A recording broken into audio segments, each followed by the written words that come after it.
Welcome back to my YouTube channel Learning Brightly में आपका स्वागत है। सो डियर स्टूडेंट्स, आज से हम कर रहे हैं एमसीक्यू बेस्ड क्वेश्चन। आपकी बुक का नाम है First Flight, lesson number 1, chapter number 1, a letter to God. ठीक है, क्योंकि इस साल बोर्ड ने आपका पैटर्न चेंज किया है तो एमसीक्यू बेस्ड आपके क्वेश्चंस हैं बहुत सारे। ठीक है, तो उसी हिसाब से हम तैयारी करेंगे। तो मैं लेके आया हूँ आपके लिए MCQ based questions for revision work. So let's start. Question number 1 देखिए, where was Lencho's house situated, यानी कि लेंचो का घर कहां पर स्थित था। Option A bottom of the hill, option B top of a hill, option C top of a plateau, या option D in a city. तो हमारा करेक्ट आंसर क्या है, उसका घर कहां पे स्थित था। उसका घर स्थित था टॉप ऑफ ए हिल। ठीक है, I repeat, top of a hill, यानी कि टॉप ऑफ ए हिल पर। See the next one, question number 2। What was the only thing, यानी कि क्या वो चीज थी दैट अर्थ नीडिड, यानी कि जो धरती को जरूरी थी, यानी कि आवश्यकता थी, अकॉर्डिंग टू लेंचो, यानी कि लेंचो के अनुसार। Option A a shower, option B a snowfall, option C strong winds, option D sunlight. तो क्या है हमारा correct answer? Option A is the correct, a shower. ठीक है, see the next one, just have a look. Question number 3, where did Lencho expect the downpour to come from, यानी कि Lencho ने कहां से आशा की थी कि जो बारिश आएगी। ठीक है, डॉनपोर का मतलब कि वर्षा होगी। Option A north, option B north east, option C north west, या ऑप्शन डी साउथ ईस्ट। तो आपका करेक्ट आंसर क्या है? आपका करेक्ट आंसर है बी नॉर्थ ईस्ट। ठीक है, तो चलिए करते हैं अपने नेक्स्ट क्वेश्चन को। Just have a look.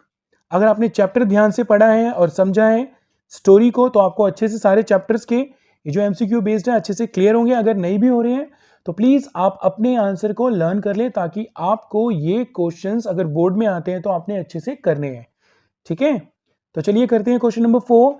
What did Lencho compare the large rain drops with, यानी कि लेंचो ने बड़ी बड़ी बारिश की बूंदों को किससे कंपैरिजन किया है। A silver coins, B pearls, C diamonds, या D new coins.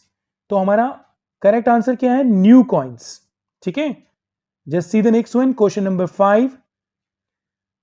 Which crop was growing on the Lencho's field, यानी कि विच क्रॉप, यानी कि कौन सी क्रॉप वॉज ग्रोइंग, फसल उगाई जा रही थी लेंचो के खेत में। A corn, B barley, C rice, D none of the above. ठीक है, तो हमारा करेक्ट आंसर क्या है? करेक्ट आंसर है हमारा कॉर्न। ठीक है, see the next one, just have a look. Question number 6, what destroy the Lencho's field, यानी कि क्या चीज लेंचो की पूरी फसल को, खेती को, यानी कि नष्ट कर देती है। डिस्ट्रॉय का मतलब होता है नष्ट करना, स्पॉइल करना। ऑप्शन ए है आपका heavy rainfall, option B hail storm, option D C landslide, या ऑप्शन डी फ्लड। तो हमारा करेक्ट आंसर क्या है? ऑप्शन बी हेल स्टॉर्म, यानी कि ओले गिरने लग जाते हैं। ठीक है, यानी कि तूफान आ जाता है। ठीक है, हेल स्टोन्स का मतलब होता है ओले गिरना, हेल स्टॉर्म का मतलब तूफान आ गया। अब यहां पर देखिए question number 7, just have a look. The field looked as if it were covered with, यानी कि ऐसा लगता था कि पूरी की पूरी खेत, यानी कि पूरी की पूरी फसल या पूरी की पूरी खेती कवर्ड हो गई है किससे? ऑप्शन ए सॉल्ट, नमक से, ऑप्शन बी लॉक्सस, यानी कि टिड्डियों से, ऑप्शन सी शुगर, यानी कि चीनी से, ऑप्शन डी आइस। तो हमारा करेक्ट आंसर क्या है? हमारा करेक्ट आंसर है ऑप्शन ए सॉल्ट, यानी कि नमक से। ठीक है, इसे अच्छे से लर्न कर लेना। सी the next one, just have a look. Question number 8, Lencho compared the quantum of damage with, यानी कि पूरी की पूरी जो फसल उसकी नष्ट हो जाती है वो उसका कंपैरिजन किससे करता है। Option A attack by rats, यानी कि चूहों ने किया अटैक। ठीक है, या option B attack by cross, यानी कि कौवे ने अटैक किया है, या प्लेग ऑफ लॉक्स्टस, यानी कि टिड्डियों का आतंक, टिड्डियों ने आके पूरी की पूरी फसल को नष्ट कर दिया, या नन ऑफ द अबव। तो हमारा करेक्ट आंसर क्या है? क्वेश्चन नंबर 8 का करेक्ट आंसर है सी प्लेग ऑफ लॉक्सस। ठीक है, इसका मतलब है टिड्डियों का आतंक, यानी कि टिड्डियों ने आक्रमण किया और सारी फसल को नष्ट कर दिया। सी the next one, just have a look. Question number 9, what was the only hope, यानी कि उसकी क्या एक इच्छा थी लेफ्ट, जो बची हुई थी, in the hearts of the Lencho's family, यानी कि उनके दिलों में, लेंचोस फैमिली यानी कि लेंचो के परिवार के मन में क्या था। I repeat again this question, what was the only hope left in the hearts of Lencho's family, कि लेंचो के परिवार में अब ऐसी क्या इच्छा रह गई थी, उनके मन में क्या चल रहा था कि यार अब क्या होगा, हमारी सारी फसल नष्ट हो चुकी है। ठीक है, तो पढ़ते हैं कंपनसेशन ऑफ फ्रॉम गवर्नमेंट, यानी कि गवर्नमेंट कुछ कंपनसेशन देगी, कोई मुआवजा देगी, या हेल्प फ्रॉम फार्मर्स एसोसिएशन, या किसानों की समिति से उन्हें कुछ मिलेगा, या हेल्प फ्रॉम गॉड, भगवान उनकी मदद करेंगे, या option D there was no hope left, कोई भी इच्छा नहीं बची थी। तो हमारा करेक्ट आंसर क्या है क्वेश्चन नंबर 9 का? Answer C, help from God, कि उन्हें पता था कि भगवान से उन्हें कोई ना कोई मदद तो जरूर मिलेगी। ठीक है, क्वेश्चन नंबर 10 देखिए, just have a look. How did Lencho decide contact his last resort, resort का मतलब अब उसके पास एक ही फरियाद बची थी या एक ही रास्ता बचा था, वो क्या था? How did Lencho decide to contact his last resort, resort का मतलब अब वो किस पर आश्रित था, या उसको क्या आशा थी कि उसकी हेल्प कौन करेगा? बाय विजिटिंग देम पर्सनली, कि वो उनके पास पर्सनली जाए, थ्रो ए लेटर, वो लेटर लिखे, थ्रो ए ईमेल, यानी कि ईमेल के द्वारा, थ्रो फैक्स, या फैक्स के द्वारा। तो क्वेश्चन नंबर 10 का आंसर क्या है? Option B is the correct one, throw a letter, यानी कि वो लेटर से भगवान को बताएगा कि मेरे साथ क्या क्या हुआ और मुझे हेल्प चाहिए आपकी। ठीक है, अब क्वेश्चन नंबर 11 देखिए, just have a look. How much money did Lencho ask for, यानी कि लेंचो ने कितने पैसे मांगे थे भगवान से? ऑप्शन ए 100 पीसेस, 100 पेसेस, जैसे हमारे यहाँ पर रुपए चलते हैं, और कहीं डॉलर चलते हैं, कहीं दिनार चलते हैं। ठीक है, तो यहाँ पर क्या है? पेसोस, यानी कि 100 pesos, 100 pesos, B 1000 pesos, 1000 pesos, या 10 पेसोस, या 10 पेसोस, या ऑप्शन डी 500 पेसोस, या 500 पेसोस। ठीक है, तो हमारा करेक्ट आंसर क्या है? करेक्ट आंसर है हमारा ऑप्शन ए 100 पेसोस, यानी कि 100 पेसेस चाहिए थे उसे। ठीक है, यानी कि 100 रुपए। See the next one, just have a look the question number 12, यानी कि 12वां क्वेश्चन देखिए। What was the immediate reaction of the postman on seeing the letter, यानी कि पोस्टमैन का रिएक्शन कैसा था जब उसके हाथ में वो लेटर आता है, कि लेंचो ने जो लेटर लिखा है कि हाँ भाई लेटर टू गॉड, जैसे वो देखता है यार उसके ऊपर तो एड्रेस ही भगवान का लिखा हुआ है, तो उसका रिएक्शन कैसा होता है? Option A, laughed whole heartedly, बहुत खुश होता है, हंसता है वो, यार ऐसा कोई बंदा है जो भगवान के ऊपर विश्वास करता है? क्राइड, या वो चिल्लाता है, या लेफ्ट साइड वो उदास हो जाता अबाउट व्हाट हैपेंड, यार ये क्या है यार, ऐसे लोग आ गए हैं कि भगवान को लेटर लिख रहे हैं, कोई दिमाग है इनके अंदर? या फेल्ट एम्पैथेटिक, यानी कि वो बिल्कुल असहाय महसूस करते हैं कि यार सच में यार कोई बंदा है जिसको प्रॉब्लम है। तो हमारा करेक्ट आंसर क्या है इसके अंदर? हमारा करेक्ट आंसर है लाफ्ड होल हार्टेडली, यानी कि वो बहुत खुश होता है कि वाह भाई ऐसे ऐसे बंदे हैं जो भगवान को लेटर लिख रहे हैं, है ना? जैसे have a look, C the next one. The post master was a fact amiable man, fat का मतलब मोटा था, एमिएबल का मतलब खुश मिजाज, मजाकिया, jovial you can say. And what is the meaning of the amiable? Amiable का मतलब मैंने अभी आपको बता दिया, जॉवियल या हंसमुख। ऑप्शन ए रूड, यानी कि कठोर था, ऑप्शन बी हेल्पफुल, यानी कि मददगार था, ऑप्शन सी फ्रेंडली, यानी कि मदद करने वाला, एक दोस्त के रूप में भी आ सकता है, या एंथुजियास्टिक, जोशीला, यानी कि जोश से भरा हुआ। ठीक है, तो हमारा करेक्ट आंसर क्या है? Option C is the correct, यानी कि फ्रेंडली, यानी कि वो दूसरों की मदद करता था। ठीक है, just have a look the see the next one, the question number 14। Question number 14 यानी कि 14वां क्वेश्चन देखिए। ऑन सीइंग द लेटर, यानी कि लेटर को देखिए, the post master was moved by Lencho's, यानी कि वो कुछ अजीब सा महसूस करता है, यानी कि मूव्ड का मतलब उसका दिल थोड़ा सा परेशान हो जाता है, चिंतित हो जाता है। तो देखते हैं इसके अंदर क्या क्या ऑप्शंस हैं, उसके अंदर से हम सही करेक्ट आंसर निकालते हैं। अनवेवरिंग फेथ, यानी कि ना हिलने वाला विश्वास, हैंड राइटिंग, या उसको हैंड राइटिंग अच्छी लगी है, या फिर लव फॉर गॉड, यानी कि लव फॉर गॉड, या फिर डिटर्मिनेशन। ठीक है, उसका दृढ़ संकल्प। क्वेश्चन नंबर 14 का आंसर क्या है? अनवेवरिंग फेथ, जैसे कि अनवेवरिंग का मतलब होता है ना हिलने वाला विश्वास। अक्सर हमारी कोई मदद नहीं करता, या हमारे साथ कुछ ऐसा हो जाता है कि हमें कोई रास्ता नहीं नजर आता, या हमें लगता है कि प्रॉब्लम सोल्व नहीं होगी। तो डियर स्टूडेंट्स, मैं आपको बताना चाहता हूँ एक बात, प्रॉब्लम्स और ऑलवेज विद अस, समस्या हमारे साथ हमेशा रहती हैं, but solution is near to us, solution हमारे पास ही होता है। जैसे सर दर्द है तो दवाई खाते हैं, कोई प्रॉब्लम होती है तो किसी से बताते हैं। कहते हैं कि खुशी को बताने से खुशी बढ़ जाती है, दुख को बताने से दुख बट जाता है। बट जाता है तो वो छट जाता है, कट जाता है, यानी कि खत्म हो जाता है। तो यहाँ पर अनवेवरिंग फेथ का मतलब होता है कि ना हिलने वाला विश्वास, जो पोस्ट मास्टर को पता लगा किसके बारे में, लेंचो के बारे में। सी the next one, just have a look. Question number 15 देखिए आप, काफी इंटरेस्टिंग है ये लेसन, ठीक है। Why did the postmaster decide to reply to Lencho's letter, यानी कि पोस्ट मास्टर ने लेंचो का लेटर रिप्लाई करने का क्यों निर्णय लिया, ऐसा क्या था? Option A, he was a good man, वो एक अच्छा आदमी था। या option B, he felt empathetic, उसने बहुत अजीब सा महसूस किया। इम्पैथेटिक का मतलब दया आ गई, दुख लगा उसको। या option C, to preserve Lencho's faith in God, यानी कि भगवान के प्रति उसका विश्वास जो था उसे बनाए रखना था। प्रिजर्व का मतलब रक्षा करना, ठीक है। या option D, all the above. तो 15 का आंसर क्या है, मैंने आपको बताया था ना कि जब वो तीनों आंसर देगा और चौथा कहता है कि ऑल द अबव, जनरली ऐसा होता है, लेकिन इस आंसर के अंदर ऐसा नहीं है। इसके अंदर option C is the correct one, to preserve Lencho's faith in God, कि भगवान के प्रति जो उसका दृढ़ संकल्प था उसे बनाए रखने के लिए वो इस लेटर का जवाब देने का निर्णय लेता है, ठीक है। See the next one, just have a look the question number 16. What else did the reply demanded apart from goodwill, ink and paper? यानी कि क्या जवाब मिला, आंसर क्या मिला, ठीक है। यानी कि उसने फिर से इंक और पेपर क्यों मांगा, ठीक है।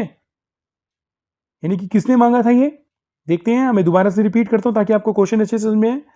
What else did the reply demanded apart from goodwill, ink and paper? यानी कि इसके अंदर उसने इंक और पेपर क्यों मांगा? ऑप्शन ए, लॉस क्रॉप, उसकी फसल नष्ट हो चुकी थी। ऑप्शन बी, मनी की वजह से। ऑप्शन सी, गॉड सिग्नेचर, भगवान के साइन। या ऑप्शन डी, नीड सीड्स, उसको क्या चाहिए थे, बीज चाहिए थे। तो यहां पर इस लेसन के अकॉर्डिंग लेंचो ने मदद मांगी थी, क्यों मांगी थी? इंक और पेपर लेकर उसने क्या मांगा था? ऑब्वियसली उसकी फसल नष्ट हो गई थी, उसने 100 पेसेस मांगे थे, यानी कि मनी मांगी थी। Option B is the correct one.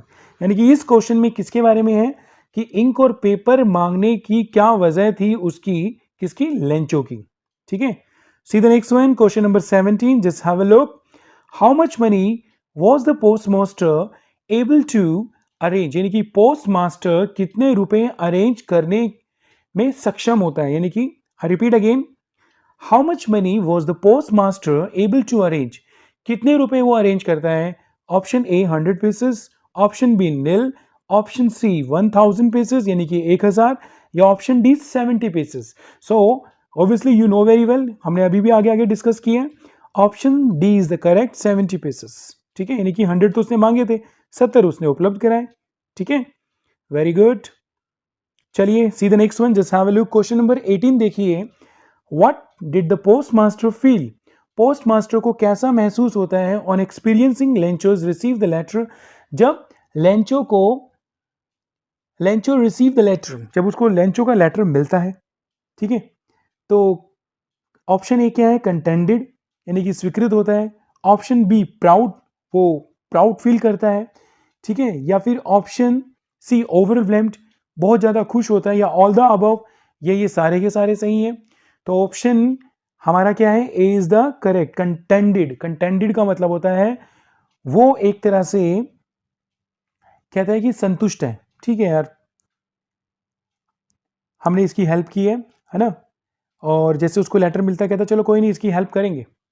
जैसे देखो उसने जवाब दिया 70 पीसेस इकट्ठे करके, लेकिन जब उसे लेटर मिलता है कहता है ठीक है चलो इसको जरूरत है तो हम इसकी हेल्प करेंगे। तो इसका मतलब क्या है, कंटेंटेड। कंटेंटेड का मतलब वो संतुष्ट था कि चलो इसकी मदद करनी चाहिए, और बाद में कहता है कि इसकी मदद हो गई। चलिए क्वेश्चन नंबर 19 देखिए। Why was Lencho not surprise on seeing the money in the envelope, envelope का मतलब जिसमें उसे पैसे भेजे थे लिफाफे में डालकर, वो पैसे देखकर हैरान क्यों नहीं होता? तो देखते हैं क्या है इसके options. Option A, he was too sad and acknowledge it, यानी कि वो बहुत दुखी होता है या उसे पता होता है कि हाँ भाई ऐसा होना था, ठीक है।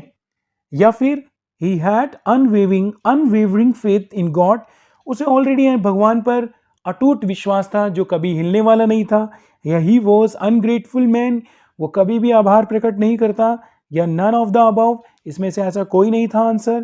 तो चलिए देखते हैं हमारा करेक्ट आंसर क्या है। हमारा करेक्ट आंसर है answer B, he had unwavering faith in God, यानी कि भगवान के प्रति उसका विश्वास दृढ़ था, अटूट था, जो कभी हिलने वाला नहीं था। तो चलिए करते हैं अपने नेक्स्ट क्वेश्चन को, क्वेश्चन नंबर 20 यानी कि 20वां। हाउ डिड ही फील, वो कैसा महसूस करता है, when he counted the money, जब वो पैसे गिनता है। ऑप्शन ए ग्रेटफुल, आभार प्रकट करता है। ऑप्शन बी जॉयफुल, बहुत खुशी महसूस करता है। ऑप्शन सी रिलीव्ड, वो चैन की सांस लेता है। या ऑप्शन डी एंग्री, उसे गुस्सा आता है। तो यस, एंग्री यंग मैन की तरह है, वो गुस्सा करता है, ठीक है, कि मेरे पैसे 100 नहीं आए, 70 है, ठीक है। तो option D is the correct one. चलिए see the next one, just have a look. What did Lencho think of the post office employees, post office यानी कि पोस्ट ऑफिस के कर्मचारियों को लेकर वो क्या सोचता है, ठीक है। Option A bunch of crooks, बेईमानों का गुच्छा है। ऑप्शन बी रूड, बहुत ही बेकार है। ऑप्शन सी अनहेल्पफुल, बिल्कुल भी मदद नहीं करते, ठीक है। या ऑप्शन डी प्राउड, या वो घमंडी है, ठीक है। Option A is the correct one, bunch of crooks, बेईमानों का गुच्छा है, उसे लगता है कि 70 दिए मुझे, 30 निकाल लिए, लेकिन वो तो अरेंज ही 70 कर पाए थे, है ना। तो ये था हमारा answer. See the next one, just have a look. What did the Lencho ask for in the second letter, यानी कि भगवान से वो क्या कहता है सेकंड लेटर में, ठीक है। ए मोर मनी, ज्यादा पैसे दो। B remaining amount not send it by mail, डाक द्वारा नहीं भेजने।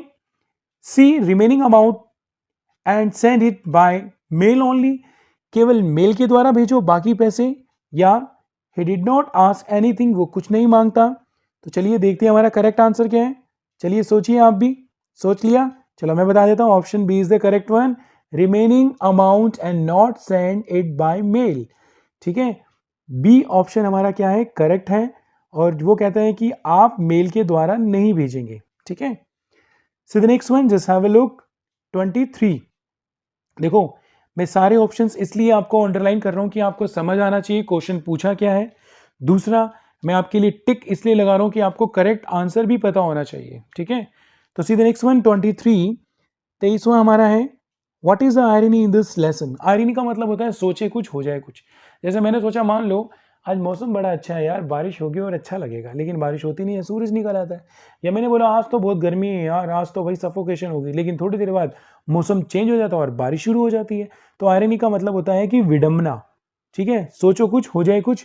तो see the next one, the options are A Lencho was sad, Lencho बहुत उदास था, after hail storm even though he was the one waiting for a shower, यानी कि जैसी तूफान आता है, जैसी ओले गिरते हैं, एक वही व्यक्ति था शावर, यानी कि बादलों से पानी, यानी कि बारिश का इंतजार कर रहा था कि उसकी फसल को अच्छा पानी मिलेगा।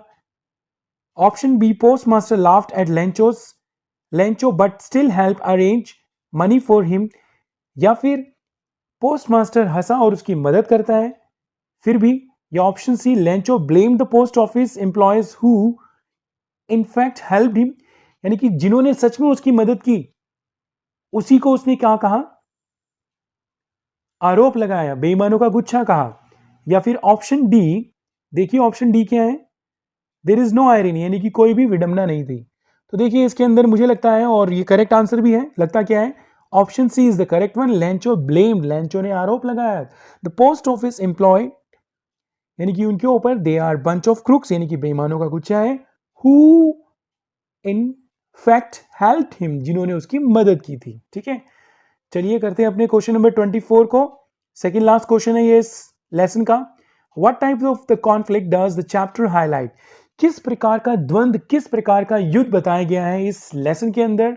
कॉन्फ्लिक्ट यानी कि युद्ध जो था बिटवीन नेचर एंड ह्यूमंस, मनुष्य और प्रकृति के बीच में।